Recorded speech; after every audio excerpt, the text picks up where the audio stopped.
महानगरपालिकेच्या शहरातील महत्त्वपूर्ण बायोमेडिकल वेस्ट प्रकल्पाची परवानगी तांत्रिक अडचणीमुळे रखडली असून यावर मनपा प्रशासन आणि प्रदूषण मंडळात सकारात्मक चर्चा सुरू असल्याची माहिती पत्रकार परिषदेत प्रदूषण मंडळाचे अध्यक्ष सिद्धेश्वर कदम यांनी दिली आहे.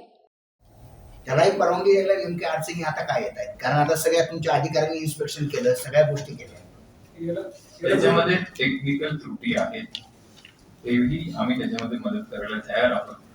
म्हणून मागच्या महिन्यामध्ये जेव्हा श्रीकांतजी आलेले आम्ही डिटेलमध्ये फक्त बायोमेडिकल वेस्ट संदर्भातच ती आमची बैठक होती. चांगल्या रीतीने ती बैठक पार पडलेली, सकारात्मक तेही होते, आम्ही होतो. आणि त्याच्यानंतर आपण बरीच पावलं पुढे गेलेलो आहोत. तर आज सुद्धा आम्ही ते डिस्कस केलं. मला वाटतं पुढच्या आठवड्यात ज्यांचे अधिकारी बायोमेडिकलची पाहतात ते सुद्धा पुन्हा येणार आहेत. त्यांच्या सगळ्या टेक्निकल गोष्टी आहेत.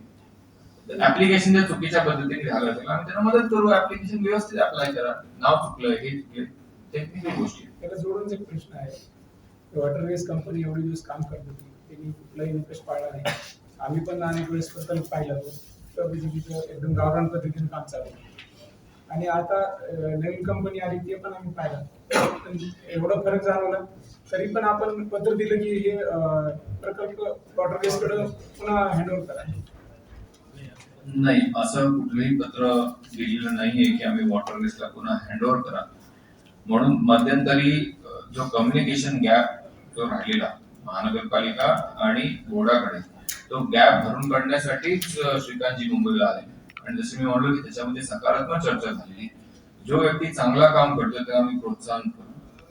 एखादी कंपनी जर वारंवार त्यांना सूचना देऊन सुद्धा ते निग्लेक्ट करत असेल तर नक्की त्यांच्यावर आम्ही कारवाई ऑलरेडी केलेली आहे वॉटर वेस्टवर. आणि जी नवीन कंपनी आहे त्यांनी जर आमच्याकडे अर्ज केला तर आम्ही त्यांनाही मदत करू. पण आता हा जो प्रश्न आहे तो बायोमेडिकल वेस्टचा आहे, मेडिकल वेस्ट आहे. त्याच्यामुळे हॉस्पिटलचा कचरा येतो. आपण बंद करायची का फॅसिलिटी? तर नाही करू शकत. म्हणजे एक लॉजिकल गोष्ट आपण विचारली तर बंद नाही करू शकत. त्याच अनुषंगाने बोर्ड, कॉर्पोरेशन आणि जो कोण चालवणार आहे हे तिघांचा सहभाग फार महत्वाचा आहे. म्हणून सांगितलं ते आपला जो प्रश्न टेक्निकल गोष्टी आहे.